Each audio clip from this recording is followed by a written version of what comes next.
विश्वानि देव सवितर्दुरितानि परासुव यद्भद्रं तन्न आसुव ॐ शान्ति शान्ति शान्तिः।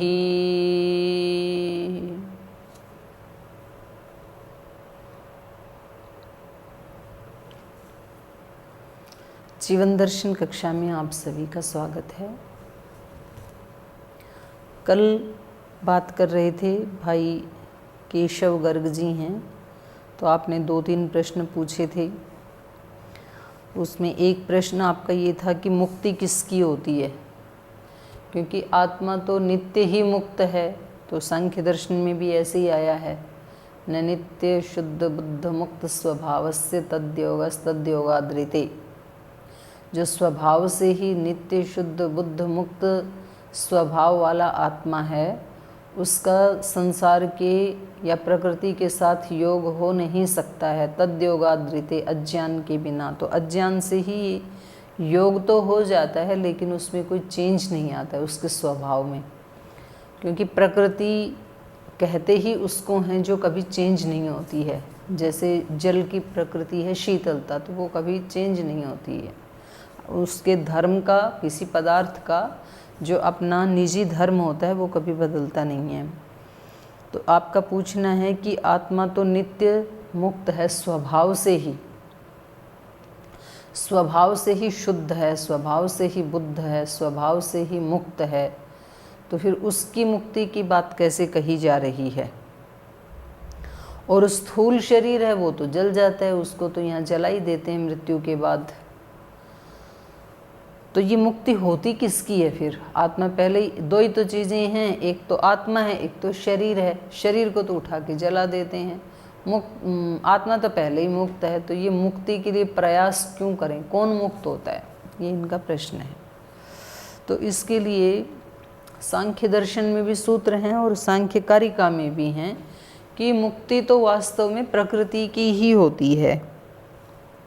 3 चीज़ें हैं ना, मुक्ति प्रकृति की होती है, और क्यों बंधती भी प्रकृति ही है, क्योंकि जिसका स्वभाव ही मुक्त है, तो आत्मा तो बंधता नहीं है कभी। अब ये ऐसे हो जाता है प्रश्न की, जैसे प्रकृति तो है सेवक के रूप में, और पुरुष जो है वो है मालिक के रूप में। तो कोई सेवक अपने मालिक की सेवा करता है। तो अब इसमें प्रश्न ये है कि सेवक बंधा हुआ है या मालिक बंधा हुआ है। तो एक दृष्टि से आप देखेंगे तो आप कहेंगे सेवक बंधा हुआ है, मालिक तो स्वतंत्र है।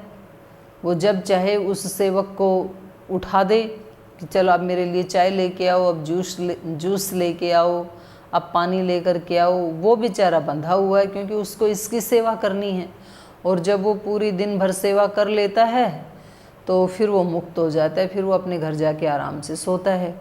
उससे पहले दिन भर तो उसके दिमाग में यही टेंशन रहती है कि भाई मैं ऑन ड्यूटी हूँ और मैं इस ड्यूटी से बंधा हुआ हूँ, पता नहीं ये कब क्या मांग लें। तो सेवक बंधा हुआ होता है।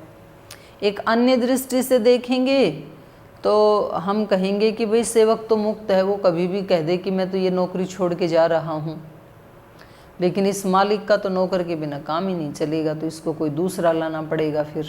तो वास्तव में तो ये बंधा हुआ है। तो ये इस तरह से मन में जो है ना प्रश्न चलते रहते हैं। तो यहाँ पर उत्तर ये है कि पुरुष का स्वभाव ही, माने उसका शील ही, प्रकृति ही मुक्त है, वो बंध सकता नहीं है, लेकिन बंधन उसके ऊपर आरोपित कर दिया जाता है। तो ये उसमें योग दर्शन के भी व्यास भाष्य में आया, और इधर भी आता है, ये सांख्य कारिका में भी आता है कि ये है तो स्वभाव से मुक्त,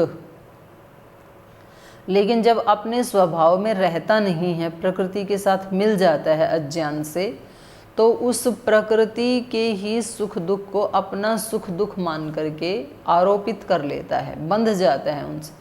बंधता नहीं है, बंधे जैसा हो जाता है। तो फिर वहाँ पर एक उदाहरण दिया गया है कि जैसे देखो, युद्ध तो सैनिक करते हैं, तो जीत हार तो सैनिकों की होती है, लेकिन तो भी वो राजा के ऊपर थोप दी जाती है, आरोपित कर दी जाती है। अगर सैनिक जीत गए तो कहेंगे कि राजा जीत गया, और यदि सैनिक हार गए तो कहेंगे कि राजा हार गया। यद्यपि राजा तो महल में बैठा था, कहीं गया ही नहीं। जैसे खिलाड़ी खेलते हैं, कुछ भारत की तरफ से खेलते हैं, कुछ दूसरे देश की तरफ से खेलते हैं। तो जिस दिन भारत के क्रिकेट टीम जीत जाती है तो फिर कहते हैं कि आज भारत जीत गया। भारत तो खेलने नहीं गया था, खिलाड़ी खेलने गए थे। खिलाड़ी जीत गए ऐसे नहीं बोला जाता है, उस जीत को पूरे देश पे आरोपित कर दिया जाता है, क्योंकि वो खिलाड़ी जो हैं वो प्रतिनिधित्व कर रहे हैं भारत का। और जब वो खिलाड़ी वहाँ मैदान में हार जाते हैं तो कहते हैं आज भारत हार गया। भारत तो सारा तो खेलने गया ही नहीं था, और खेले ही नहीं तो हार काहे की। लेकिन वो आरोपित होती है मुख्य व्यक्ति के ऊपर ही। तो ऐसे ही यहाँ पर जो मुख्य रोल है वो आत्मा का है, इसलिए आरोपित ये हो जाता है कि आत्मा बंधन में पड़ गया, आत्मा मुक्त हो गया। आत्मा तो सदा ही मुक्त है। जैसे आकाश में जो सूर्य है वो तो सदा अपने स्वरूप में रहता है, और वो सदा मुक्त ही है। अंधेरा जो होता है तो वो हमने सूर्य के सामने पृथ्वी का एक भाग ऐसा आ गया कि उसने प्रकाश को रोक दिया, तो रात हो गई। और दिन में भी सूर्य तो आकाश में है और हमने अपना दरवाज़ा बंद कर दिया, खिड़कियां भी बंद कर दी और कर्टन लगा दिए, तो अब प्रकाश तो है लेकिन प्रकाश आ नहीं सकता है। तो ज़रूरत किसकी है? केवल दरवाज़ा खोलने की ज़रूरत है, खिड़की खोलने की ज़रूरत है। फिर आपको सूरज के पास नहीं जाना पड़ेगा, सूरज खुद आपके पास आया हुआ ही है, अपने आप आएगा आपके पास, वो पहले से ही विद्यमान है। आपने चारों तरफ से अपने घर को बंद कर लिया तो यद्यपि बाहर वायु है, वायु का अस्तित्व है, लेकिन हमने खिड़की दरवाजे बंद कर लिए। तो अगर हमें वो चाहिए तो हमें केवल खिड़की खोलने भर की ज़रूरत है, दरवाज़ा खोलने भर की आवश्यकता है।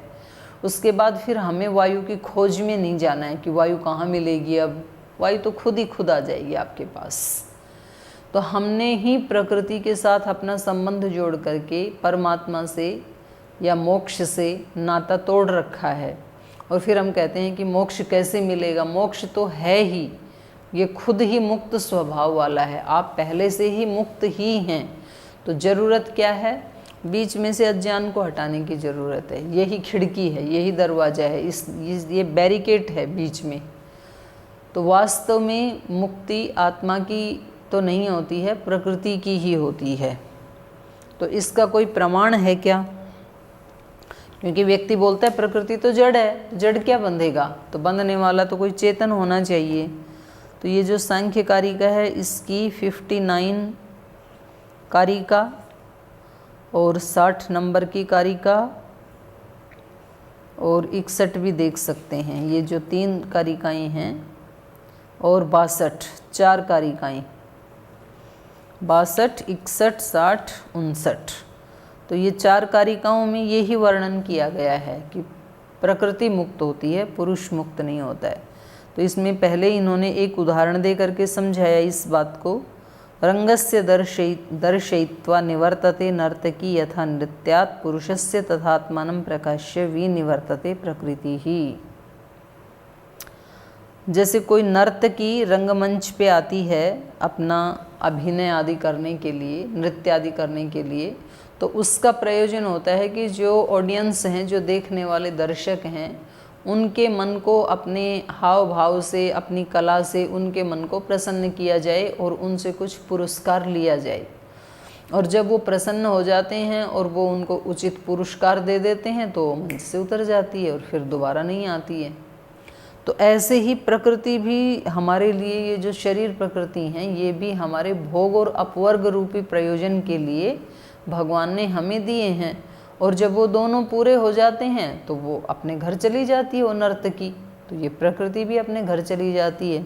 तो जो हमने कहा कि हमने स्थूल शरीर को फूंक दिया उठा करके, वो तो नष्ट हो गया, वो नष्ट नहीं हुआ, वो सूक्ष्म भूत में लीन हो गया। जो स्थूल था उसको हमने सूक्ष्म भूत में लीन कर दिया, और उसके आगे भी फिर वो अपने जो जो उसका कारण है अहंकार में लीन होगा, अहंकार महतत्व में, महतत्व फिर मूल प्रकृति में।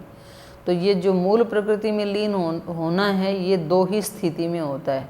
या तो व्यक्ति मुक्त हो जाए तो फिर हमारा कारण शरीर अपने कारण में लीन हो जाएगा, सूक्ष्म शरीर, और या तो फिर महाप्रलय हो जाए कि तब सूक्ष्म शरीर भी नष्ट हो गए।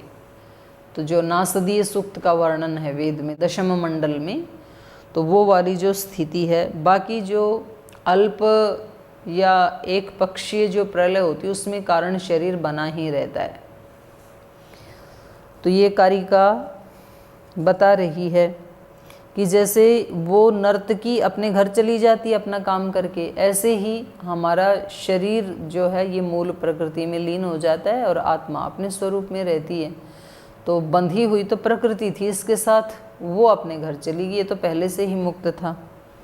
आगे कहा प्रकृते सुकुमारतरम न किंचित अपि अस्ति इति मे मतिर्भवति या दृष्टास्मि इति पुनः न दर्शनम उपैति पुरुषस्य। यहाँ दूसरा उदाहरण दिया है, कह रहे हैं प्रकृति से सुकुमारतर, सुकुमारतर मतलब सुकुमारी कहते हैं जो पवित्र कन्या होती है। तो कह रहे हैं ये तो उससे भी ज़्यादा पवित्र है, सुकुमारतर। न किंचित अस्ति, इससे ज़्यादा सुकुमारता किसी में भी नहीं है। इति में मति, ये कारिका बनाने वाले व्यक्ति कह रहे हैं, कारिकाकार कह रहे हैं कि मेरा ऐसा मानना है कि प्रकृति से सुकुमारतर और कोई भी नहीं है, क्योंकि यह दृष्टा अस्मि इति पुनर्न दर्शनम उपैति पुरुषस्य। जिस पुरुष ने इसको देख लिया, इसको देख लिया मतलब देखते तो हम सब ही हैं, लेकिन देख करके भी हम प्रकृति के रूप में नहीं देखते हैं। हम शरीर को और प्रकृति को अपने साथ एकाकार करके देखते हैं हम। लेकिन जिसने अलग से देख लिया कि ये शरीर है, ये मैं आत्मा हूँ, जैसे कि रमण महर्षि ने देख लिया था, और ऐसे बहुत योगियों ने देखा, एक व्यक्ति ने नहीं। तो क्योंकि उनकी तो टैगलाइन ही यही थी कि मैं कौन, तो मैं को अलग देख लिया, प्रकृति को अलग देख लिया।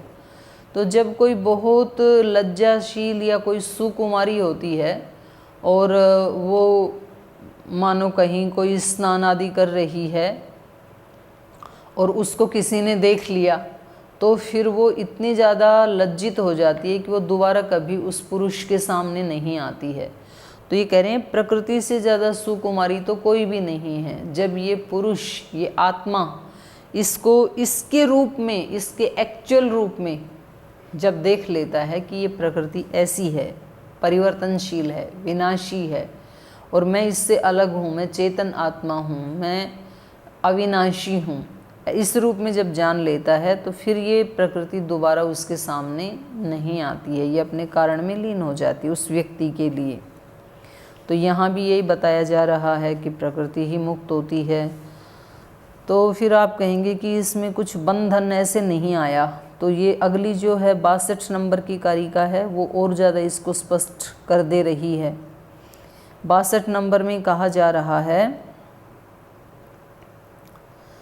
कि यहाँ पर एक प्रश्न पूछा है किसी ने, जैसे आपने पूछा ऐसे यहाँ भी प्रश्न है, ननु यदि पुरुषो अपरिणामी, यदि ये पुरुष अपरिणामी है, माने इसमें कोई चेंज नहीं आता है, तर्हि तस्य मोक्षो न संभवति, तो उसका तो फिर मोक्ष भी नहीं होना चाहिए, क्योंकि नहीं तो फिर उसमें चेंज हो जाएगा कि एक पुरुष जो बंधन से युक्त था, एक वो स्वरूप पुरुष का, और एक फिर जब बंधन हट गए तो वो मुक्त पुरुष, तो उसमें तो चेंज आ गया, एक बद्ध पुरुष, एक मुक्त पुरुष।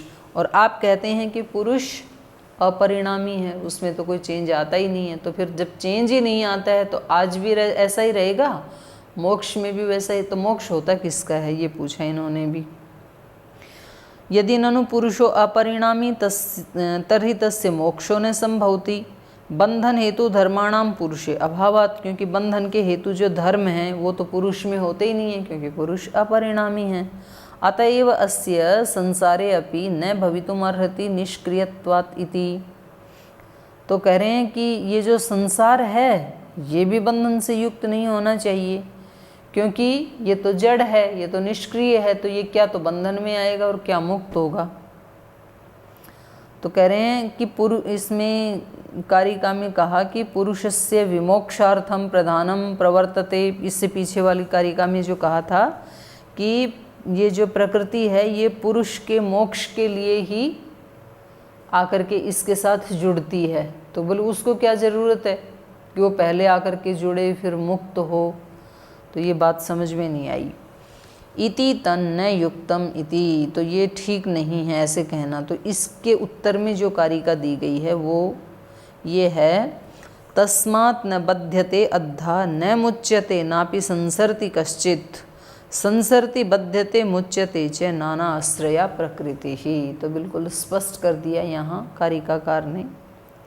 ये कह रहे हैं तस्मात् इसलिए, अद्धा न बध्यते निश्चित रूप से नहीं बंधता है ये पुरुष, क्योंकि पुरुष क्या है अपरिणामी, उसमें कोई परिणाम नहीं आता है। न मुच्यते, और जब बंधा ही नहीं था तो मुक्ति कैसे? मुक्त भी वही होता है जो बंधता है, ये बंधा ही नहीं था। तो न बध्यते न मुच्यते, न बंधता है न मुक्त होता है। नापि संसरति कश्चित्, ये कहीं जाता भी नहीं है, कारण शरीर ही जाता है, ये नहीं जाता है कहीं भी। संसरति बध्यते मुच्यते च, ये तीनों काम कौन करता है? संसरण करना। संसरण करना माने एक शरीर से दूसरे शरीर में जाना। संसरण करना, बध्यते बंधना, मुच्यते मुक्त होना, ये तीनों काम कौन करता है? नाना आश्रया प्रकृति, अनेक आश्रय वाली प्रकृति। अनेक आश्रय वाली मतलब प्रकृति कहाँ कहाँ रहती है? 5 स्थूल भूतों में रहती है, सूक्ष्म भूतों में प्रकृति है, मन बुद्धि इंद्रियों में प्रकृति है, सूक्ष्म तन मात्राओं में प्रकृति है, अहंकार भी प्रकृति है, बुद्धि महतत्व जो है वो भी प्रकृति है, और फिर मूल प्रकृति तो उन सब का कारण है ही। तो ये इस प्रकार के जो नाना आश्रय वाली ये जो प्रकृति है ये ही संसरती, एक शरीर से दूसरे शरीर में कारण शरीर जाता है, और उस कारण शरीर कहें या सूक्ष्म शरीर कहें एक ही बात है। उस सूक्ष्म शरीर के साथ जो हमने पाप पुण्य किए थे जीवन में उनके संस्कार जाते हैं, और उन संस्कारों के अकॉर्डिंग पिछले जन्मों के संस्कार और प्लस इस जन्म के संस्कार, उन सब संस्कारों के अनुसार फिर हमारे अगले जन्म के सुख दुख जाति आयु भोग ये सब तय किए जाते हैं, निर्धारित किए जाते हैं। और उसके लिए कोई मनुष्य वहाँ बैठा होगा ऐसी कोई ज़रूरत नहीं है, क्योंकि एक दिन किसी भाई ने या किसी बहन ने ये प्रश्न पूछा था, बोल जी भगवान जी इतने प्राणियों का हिसाब किताब लेखा जोखा कहाँ रखते होंगे, कितनी फाइलें होंगी, कितना बड़ा ऑफिस होगा, क्योंकि एक ही शहर में कितनी आत्माएं हैं बड़े शहर में, और केवल मनुष्य आत्माएं ही नहीं, जिस दिन बारिश होती है और वो चींटियाँ निकलती हैं जो पंख वाली, तो वो कितनी मात्रा में निकल जाती हैं एक ही बारिश में, वो हजारों लाखों की संख्या में। और फिर जो दूसरी चींटियाँ जिनके पंख भी नहीं निकले थे, और फिर कितने पशु, वन में रहने वाले पशु, गाँव में रहने वाले पशु, फिर कितने पंछी, फिर कितने जल में रहने वाले प्राणी, तरह तरह के, कितने प्रकार की तो मछलियाँ हैं, छोटी से लेके बड़ी तक है। भगवान वहाँ देखा ऑस्ट्रेलिया में फ्लाइट जैसी भी मछलियाँ हैं, तरह तरह की वहाँ मछलियाँ हैं। तो ये जो इतने सारे प्राणी हैं, इन सब के कर्मों का लेखा जोखा एक व्यक्ति कैसे कर सकता है? एक व्यक्ति तो अपने वाले का भी नहीं कर सकता कि मैंने कितने कर्म कर डाले सुबह से शाम तक। तो उन्होंने कहा कि ये जो कहा जाता है कि भाई सबको अपने कर्मों के अनुसार फल मिलता है, तो ये कैसे भगवान जी इसको कैसे हैंडल करते हैं? इतनी बड़ी फैक्ट्री को, इतनी बड़ी पृथ्वी है, उस पर इतने देश हैं, फिर इस पृथ्वी से भी 3 गुना ज़्यादा पानी है, फिर उस पानी में रहने वाले जो प्राणी हैं, फिर पृथ्वी के ऊपर दिखने वाले ही इतने सारे प्राणी हैं, फिर कुछ पृथ्वी के अंदर रहने वाले भी हैं, बिल आदि बना करके रहने वाले। तो इतने सारे प्राणियों का हिसाब किताब वो कैसे रखता होगा। तो वो किसी व्यक्ति को बार बार कोई रजिस्टर फाइल खोलने की ज़रूरत नहीं है और वो पॉसिबल भी नहीं है। वो भगवान ने एक ऑटो सिस्टम लगा रखा है। पुण्य करोगे तो ये फल आएगा, पाप करोगे तो ये फल आएगा। तो उन्होंने एक नियम बना के ऑटो मोड पे डाल के सृष्टि को, और अब आराम से उसको देख रहे हैं और ये ठीक से काम कर रही है। तो हम खुद ही, हमारे अंदर ही परमात्मा, उन्होंने एक ऐसा सिस्टम बना रखा है कि जब हम कोई बुरा काम करते हैं ना, तो दूसरा जाने या ना जाने, दूसरे ने तो दंड नहीं दिया लेकिन हम खुद ही दुखी हो जाते हैं। तो खुद दुखी क्यों हुए? अभी तो पकड़े भी नहीं गए थे, क्योंकि वो अंदर ही एक सिस्टम फिट कर रखा है परमात्मा ने। और जो चीज़ हमें आज कष्ट दे रही है कि ये तो मेरे से अच्छा नहीं हुआ, गड़बड़ हो गया, ये मेरे से, मुझसे भी भूल हुई, ऐसे लोग कह देते हैं, ज़्यादा से ज़्यादा स्मार्ट होते हैं ना, तो बोले दूसरे की तो थी ही भूल, वो तो है ही है अपराधी, लेकिन थोड़ी सी भूल मेरे से भी हो गई। तो भले ही वो थोड़ी स्वीकार कर रहा है, पर आत्मा ये तो स्वीकार कर ही रही है कि ये ठीक नहीं हो रहा है जो कुछ भी हो रहा है। तो ये हमारे अंदर ही सिस्टम है। भगवान को अलग अलग से कोई हिसाब किताब, बही खाता खोलने की आवश्यकता नहीं है। तो ऐसे मिलते रहते हैं फल। तो ये जो अगले शरीर में जाता है और फिर आगे के जो जाति आयु भोग मिलते हैं, तो ये कैसे मिलते हैं? इसी सिस्टम के अनुसार। इनको ऋत नियम कहा है संध्या के मंत्रों में। ऋतंच सत्यंचाभिधात तपसोध्य जायत ततो रात्रि जायत ततः समुद्रो अर्णवा। तो इनको ऋत नियम कहते हैं कि ये सब के लिए एक ही जैसा काम करते हैं। अमीर के लिए भी, गरीब के लिए भी। सृष्टि में जो ऑटो सिस्टम पे जो नियम बना दिए, तो कुछ नियमों को फिर हमने खोज लिया। लॉ ऑफ ग्रेविटेशन, गुरुत्वाकर्षण का नियम, कि कोई भी चीज़ ऊपर से गिरेगी तो नीचे ही आएगी। अब वो कीमती भी हो सकती है और बिल्कुल बेकार चीज़ भी हो सकती है। वो कोई बहुत महापुरुष भी हो सकता है, कोई बिल्कुल ही नकारा व्यक्ति भी हो सकता है, पर जो ऊपर से छलांग लगाएगा वो नीचे आएगा। तो ये नियम काम कर रहा है पृथ्वी का, बिना पक्षपात की, कि कोई चीज़ वहाँ से डाली जाएगी तो मैं उसको नीचे खींच लूँगी। तो ऐसे ही हमारे पाप पुण्यों के लिए भी एक लॉ काम कर रहा है, एक नियम काम कर रहा है। आप ऐसा कर्म करेंगे तो कोई देखे या ना देखे हमें परेशानी होगी, और हम शुभ कर्म करेंगे तो कोई जाने या ना जाने व्यक्ति खुद संतुष्ट रहेगा, प्रसन्न रहेगा। तो इसलिए यहाँ पर कहा संसरती, आगे भी ये प्रकृति ही जाती है अगले शरीर में। बध्यते मुच्यते च, बंधन से युक्त भी यही होती है, और मुच्यते च, मुक्त भी यही होती है। नौकर खुद आकर के कहता है मालिक से कि मेरे को ना कोई काम की तलाश में हूँ मैं। तो आके जुड़ा कौन था? नौकर जुड़ा था आकर के, सेवक जुड़ा था। और फिर जिस दिन उसको जाना होता है तब वो कहता है कि अब मेरे वहाँ घर में कुछ ऐसे कारण हो गए कि अब मैं यहाँ ज़्यादा ड्यूटी नहीं कर सकता हूँ, मुझे जाना पड़ेगा। तो छोड़ के भी वही गया है, मुक्त भी वही हुआ है। तो ऐसे ही, या फिर किसी प्रयोजन को, वो तो उदाहरण तो किसी एक अंश में घटित होता है ना। आप कहेंगे जी प्रयोजन तो पूरा हुआ भी नहीं था तभी भी नौकर छोड़ के भाग जाता है। तो ये प्रकृति तो ऐसे बीच में छोड़ के नहीं भागती है, जब तक हमारा प्रयोजन पूरा ना हो जाए। प्रयोजन मतलब मोक्ष ना मिल जाए, क्योंकि वो आई ही इसके लिए है। तो उदाहरण किसी एक अंश में घटाया जाता है। लेकिन ये बात यहाँ पर स्पष्ट कर दी कि नाना आश्रयः प्रकृति ही संसरती बध्यते मुच्यते च, वही बंधन में आती है और वो ही मुक्त होती है। तो कहें जी ये प्रकृति बांधती कैसे है और मुक्त कैसे कर देती है? एक ही प्रकृति है, बांधती भी तो यही है। तो ये कह रहे हैं देखो इसके 8 रूप हैं, उनमें से 7 रूपों से तो ये बांधती है और एक रूप इसका ऐसा है जिससे ये मुक्त कर देती है। अगर उस रूप को हम पकड़ लें तो मुक्त हो जाएंगे, उसको छोड़ के 7 को पकड़ा तो बंध जाएंगे।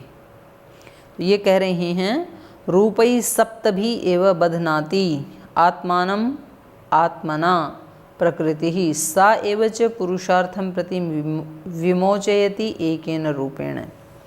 इसके 7 भाग तो ऐसे हैं और 8वां जो इसका रूप है ज्ञान, सप्तभी एव रूपई बध्नाति आत्मानम आत्मना, अपने आप को ही अपने आप से ये बांध लेती है प्रकृति। सा एव च, और वही प्रकृति पुरुषार्थम प्रति, इस पुरुष के लिए विमोचयति एकेन रूपेण, अपने आप को मुक्त कर लेती है एक रूप से, और वो एक रूप है ज्ञान वाला रूप। जब ये ज्ञान से युक्त हो जाती है तो फिर ये बंधन से मुक्त हो जाती है। तो चलिए, ये प्रश्न था आपका। आगे आपका एक प्रश्न है कि अस्थि विसर्जन क्यों किया जाता है, 13वीं क्यों की जाती है, बरसी क्यों की जाती है, श्राद्ध क्यों करते हैं? क्योंकि वो आत्मा थी, वो तो कहीं चली गई, और ये जो है इसको तो जला दिया। तो फिर बाकी इन सब चीज़ों का क्या अभिप्राय है? ये आज तो फिर समय हो गया, इसके ऊपर फिर हम कल बताएंगे। वैसे जो श्राद्ध और बरसी आदि हैं, यद्यपि इसका अब हमने विकृत रूप धारण कर लिया। श्राद्ध वास्तव में कहते हैं श्रद्धया दीयते इति श्राद्धः, श्रद्धा पूर्वक जो अपने पितरों को दिया जाता है, गुरुजनों को दिया जाता है, बड़ों को दिया जाता है, उसको श्राद्ध कहते हैं। लेकिन हम जीवित माता पिता आदि को तो देते नहीं हैं, लेकिन जब वो चले जाते हैं तो फिर वो तो क्या खाएंगे, हम खाते हैं या फिर हमारी मित्र मंडली खाती है। हलवा, पूड़ी, खीर, कुछ कचौरी पकौड़ी, बहुत सारी चीज़ें बना बना के खाते हैं, तो उसका यहाँ नहीं है। एक अगला प्रश्न ले लेते हैं, छोटा सा ही है। अभिलाष दीक्षित जी ने पूछा है भोपाल से कि ये शब्द जो है ना, प्रकृति, स्वभाव, आदत, संस्कार मिलते जुलते हैं, तो इनमें क्या अंतर है? आदत वो होती है जो किसी काम को बार बार किया जाता है, माने उस क्रिया को बार बार हम करते हैं, तो फिर हम कहते हैं कि भाई अब ये आदत बन गई। लेकिन इस आदत को अभी चेंज किया जा सकता है। जैसे हमारे यहाँ गुरुकुल में बच्चे आते हैं तो उनको आदत होती है सुबह 6-7 बजे उठने की अपने घर में, पर जैसे ही गुरुकुल में आते हैं तो हम उनको जगा देते हैं 4 बजे। तो उनको थोड़े दिन तो प्रैक्टिस करनी पड़ती है, उस क्रिया को रोज़ उनसे ज़बरदस्ती करवाना पड़ता है, जगाना पड़ता है। लेकिन दो महीने के बाद या मैक्सिमम 3 महीने के बाद फिर वो उनको आदत पड़ जाती है, फिर वो उठने लगते हैं। पर यही आदत यदि वो दोबारा घर चले गए तो फिर छूट सकती है। वो फिर हो सकता है कि 1 महीने बाद गुरुकुल में आएँ तो फिर 7 बजे उठने लगें। तो आदत जो है, इसको हम ये कहेंगे कि प्रैक्टिस का कम परिपक्व रूप जो अभी पका नहीं है, और वो जब थोड़ा सा और परिपक्व हो जाता है तो फिर उसको बोल देते हैं स्वभाव, कि भाई अब जल्दी उठना इसके स्वभाव में हो गया। तो फिर थोड़ा सा कठिन होता है स्वभाव को बदलना। ये लोक में जो प्रचलित शब्द हैं उनका मैं अर्थ कर रही हूँ। देखो, साहित्य शास्त्र की दृष्टि से स्वभाव जो होता है वो कभी चेंज नहीं होता है। जैसे अग्नि का स्वभाव उष्णता है तो वो कभी उससे निकलता नहीं है। तो यहाँ जो बात की जा रही है ये लौकिक दृष्टि से की जा रही हैं। लोक में जिसको स्वभाव कहते हैं, भाई इसका ऐसा स्वभाव बन गया, माने उस काम का उसने थोड़ा अभ्यास ज़्यादा कर लिया। आदत से अगली जो कड़ी है वो है स्वभाव, और फिर तीसरा जो है उस स्वभाव से बन जाते हैं फिर संस्कार। संस्कार यद्यपि पहले ही दिन से बनना शुरू हो जाता है, 1 दिन किया तो भी संस्कार बनता है, लेकिन जब वो घनीभूत हो जाते हैं वो प्रैक्टिस के संस्कार, तो फिर कहते हैं भाई अब तो ये चीज़ इसके संस्कारों में आ गई, तो अब ये बिल्कुल नहीं बदला जा सकता है, क्यों वो घनीभूत हो गए ना संस्कार। और फिर उससे अगला है प्रकृति। ये भी लौकिक दृष्टि से ही कह रही हूँ, शास्त्रीय दृष्टि से नहीं कह रही हूँ। प्रकृति फिर ऐसी अवस्था है कि बस फिर उसको हम बदल नहीं सकते हैं। तो ये थोड़ा और इसको थोड़ा स्पष्ट कर देंगे कल। आज समय हो गया, आज यहाँ विराम लेना पड़ेगा। तो ये जो लोक में प्रचलित अर्थ हैं इन शब्दों के, उनके ऊपर थोड़ा सा हमने चर्चा की, शेष चर्चा हम कल करेंगे। आज यहीं विराम लेते हैं।